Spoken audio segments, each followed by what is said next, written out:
wasallam bersabda, 3 orang yang doa mereka tidak akan ditolak.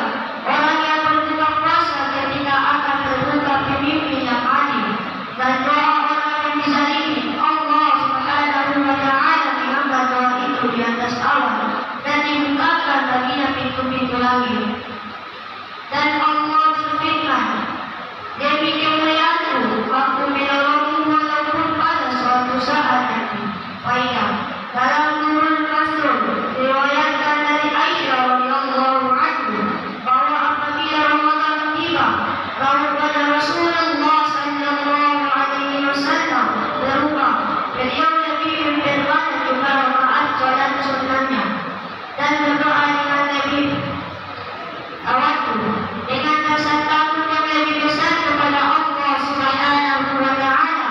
Menurut riwayat lain, beliau tidak pernah berbaring di tempat tidurnya hingga habis bulan Ramadan. Riwayat lain menyatakan bahwa pada bulan Ramadan para malaikat memegang arsy dikeringkan Allah Subhanahu wa Ta'ala. Tinggalkan ibadah kalian apabila doa-doa orang yang berbuka puasa. Banyak sekali hadis yang menyatakan bahwa doa orang yang berbuka puasa akan dikabulkan dan tidak dapat kita ingkari kebenarannya jika Allah Subhanahu wa Ta'ala telah berjanji dan nabi-nabinya yang terpercaya asyik dalam menjadi ada sebagian orang yang berdoa memohon sesuatu tetapi tidak berwujud, namun jangan sampai dibawa doanya ditolak. Bahkan pahamilah masalah diterimanya doa ini.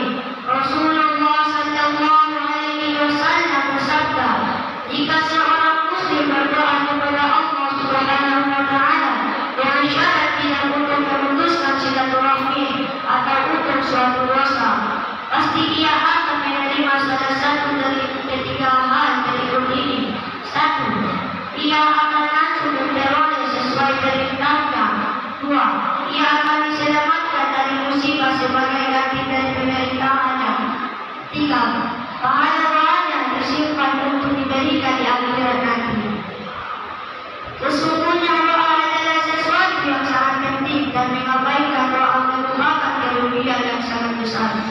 Meskipun pada zahirnya tidak ada tanda-tanda doa kita diterima, hendaknya tidak berputus asa. Dari hadis banyak di penutup buku ini jelaskan bahwa dalam pengabulan doa ini Allah Subhanahu wa Ta'ala sangat mempertimbangkan masukan dalam pengabulan doa ini bagi hambanya. Jika dalam apa yang kita minta itu ada kebaikannya,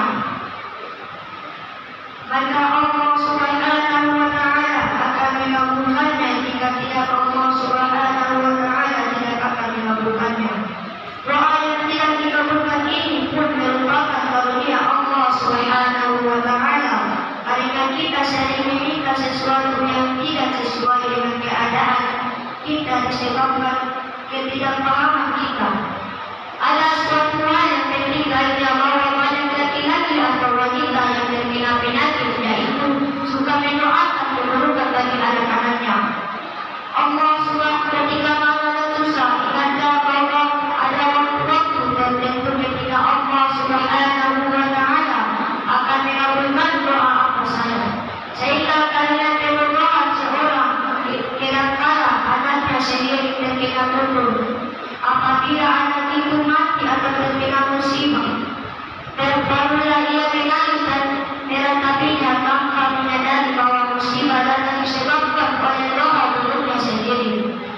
Nabi sallallahu alaihi wasallam bersabda, jangan mengutuk diri sendiri, anak-anak, harta benda dan pembantu, karena ada suatu waktu ketika setiap doa dikabulkan, terutama pada bulan Ramadan yang penuh saat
Demikian